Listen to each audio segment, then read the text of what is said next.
Um, yeah. So it's safe to say I'm gonna have to schedule a new appointment with my therapist.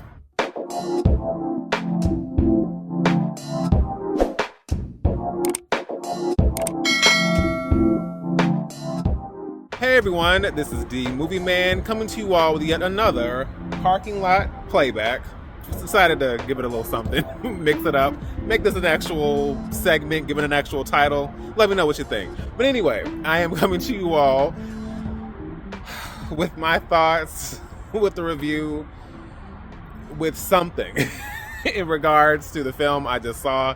And I do think it's going to be a film that people will be talking about for a long, long time. Now, whether that's for good reasons or bad reasons, only time will tell. But either way, I am here to give my thoughts on The Substance, directed by Coralie Fargeat and starring Demi Moore, Margaret Qualley, and Dennis Quaid.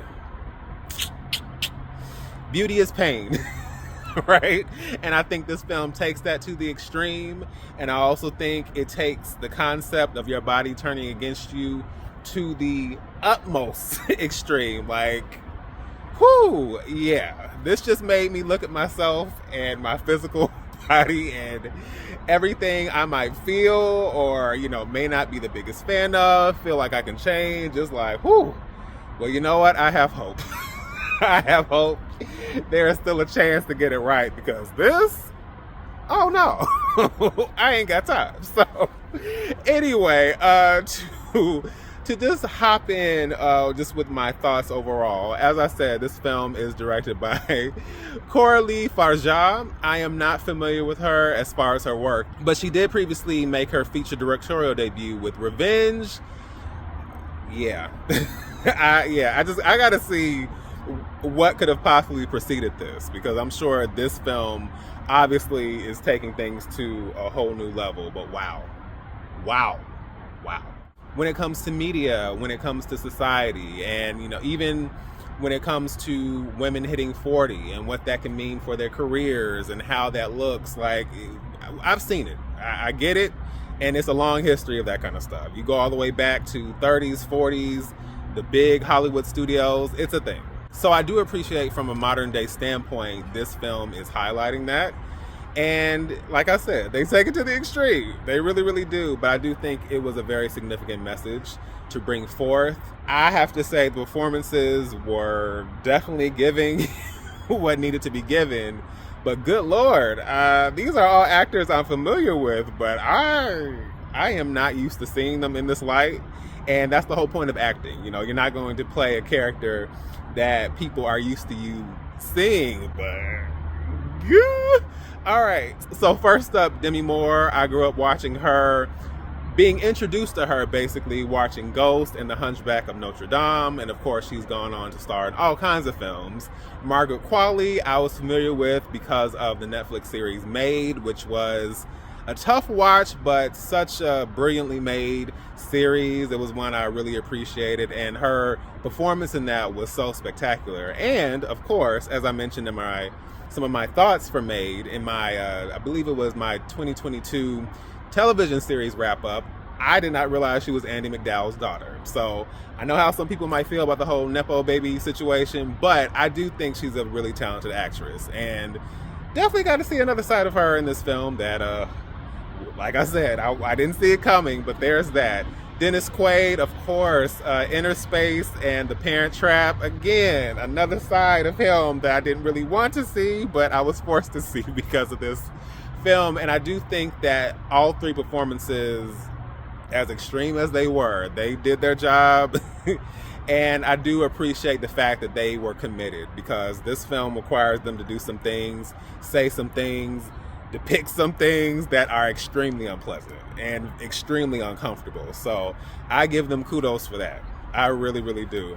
As far as the cinematography, I thought it was phenomenal. I just love, you know me, I love visuals. I love aesthetics. I love colors and camera work and unique camera shots. And I just thought this really came through on that end. It just, even from the beginning, like as soon as I saw that very first shot, and I saw the sequence that followed, just the opening sequence itself, I was like, all right, I think I'm in for something. I know if nothing else, my eyes, well, at least up to a certain point, my eyes will enjoy what I'm seeing, because yeah, they get subjected to something else after a certain point.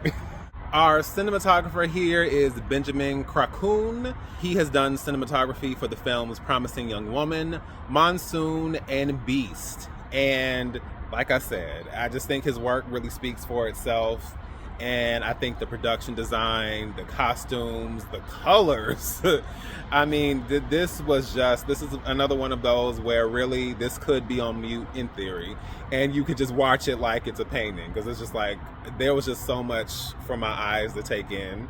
I think that actually is to its credit, the fact that it can do such a great job balancing both elements. It can highlight with the cinematography, like with the visuals, we can highlight the beauty, you know, literally and figuratively, but we can highlight the beauty of this world, of youth, of vitality, and what it means to have a new life, to have a sense of renewal, right? Even if we look at the beauty industry and how they talk about true renewal and, you know, all these things as far as women and men also, you know, feeling youthful and young and, you know, revitalized and all of that. So I appreciated that this film did not shy away from highlighting that, but then also the fact that they weren't afraid to contrast that with these elements that were extremely violent, brutal, gross,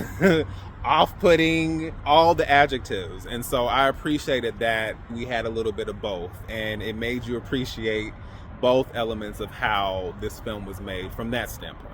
I also have to say that if you are a body horror fan, this film is absolutely going to deliver in that regard.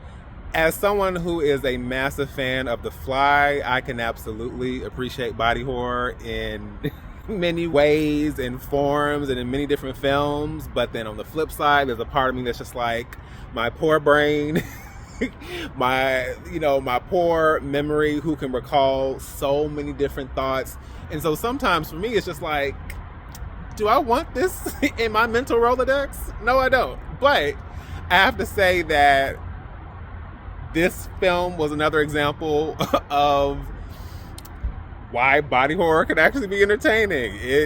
They take it to the extreme, but yeah, it was they did their job. So the makeup, the practical effects, I mean, whew. This is f***ed up! They don't pull any punches, but it was really impeccably done. Wasn't prepared for it, but it was really impeccably done, like I said. So as far as cons, I would say that the length is not a huge issue. And I actually found myself invested for the majority of the time, so it never felt like, I'm ready to go. However, since this does cap out at about 2 hours and 20 minutes, it felt, especially like at the very, very end, it was like, all right, I think it's time to wrap this one up. I don't think it needed to be 2 hours and 20 minutes. Even if they cut it down by maybe like 10 minutes, I would have been like, okay, I get that, and this probably could have just been a 2-hour film. So I don't think the length was needed. Wasn't mad at it, but it really wasn't necessary, especially when you get down to it. I also think the story and the concept, as impactful as it is, I think it was missing something. I appreciate what they were trying to say, obviously with the themes that I mentioned, but I feel like they kind of get off track.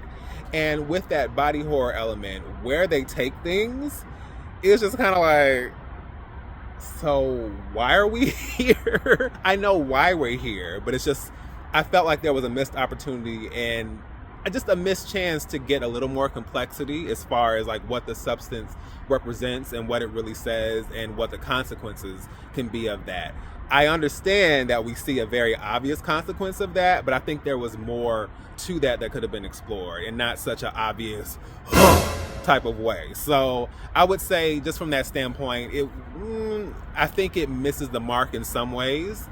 And I just think coming out of it is just kind of like, Sure.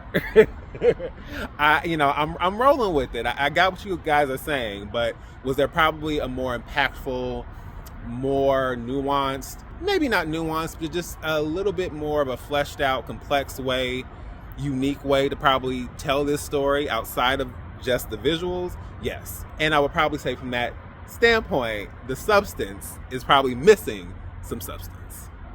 See what I did there? So I would probably put the substance probably at a B+.